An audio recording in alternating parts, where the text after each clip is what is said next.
Essen has a population of about 600,000, but has traditionally been overshadowed by Dortmund, the largest city in the area. It's always been considered the epitome of a coal city, even though coal production here ceased over 20 years ago. One of the former mining complexes, the Zeche Zollverein, has been converted into a design and innovation center and has earned UNESCO World Heritage Site status. Now we have a World Heritage Site here and global attention.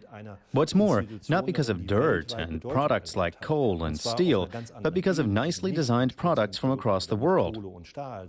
It's a source of pride for local people and gives them a kind of new identity. The Design Center in the converted mine organizes an annual award for industrial design. The winning entries are also displayed there and are put on sale in downtown Essen. Ina Will grew up in the city. She appreciates the wide range of shopping options. The centre of Essen has 700 pubs, restaurants and shops. And people who prefer a smaller range can go to Rüttenscheid and do their shopping there. The old Rüttenscheid district is just south of the city centre and has a more select range of small shops. Some aren't so easy to find. A former lumber yard on the main shopping street now accommodates a wine store and delicatessen. Michael Koopman has been running Weinhof for 15 years and is a big fan of Rüttenscheid.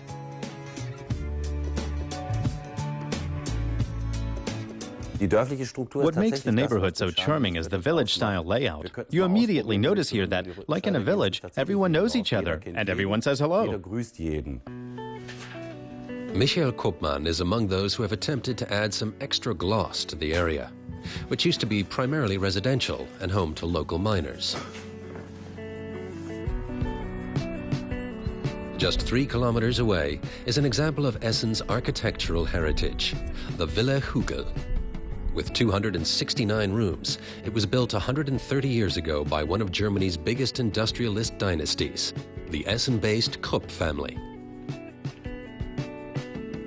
A central clock dictated the time and the various factories which made the trains and weapons that composed the Krupp complex.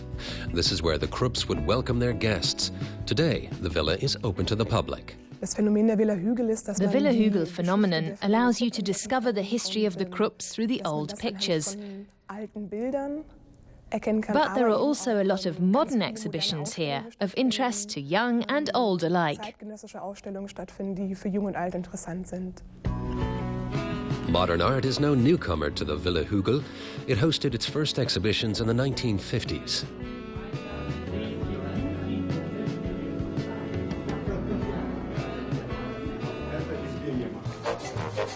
Essen also had its fair share of movie star glamour back then as well. The city was transformed when major stars came to town for premieres. Gary Cooper certainly won over the crowds. Movie premieres at the legendary Lichtburg Cinema were a massive event. The Lichtburg is now over 80 years old and still Essen's most prominent cinema. Not too long ago, Germany's biggest movie theater faced closure, but it survived thanks to the protests of locals and the valiant efforts of its manager. 15 or 20 years ago, we were a bit worried that only the nostalgic older generation would come, but thank God that was not the case. A lot of young people came and have kept coming back.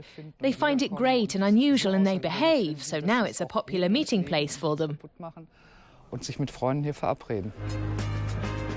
Essen has proudly preserved its heritage, marrying an industrial past with a present and future focusing on culture.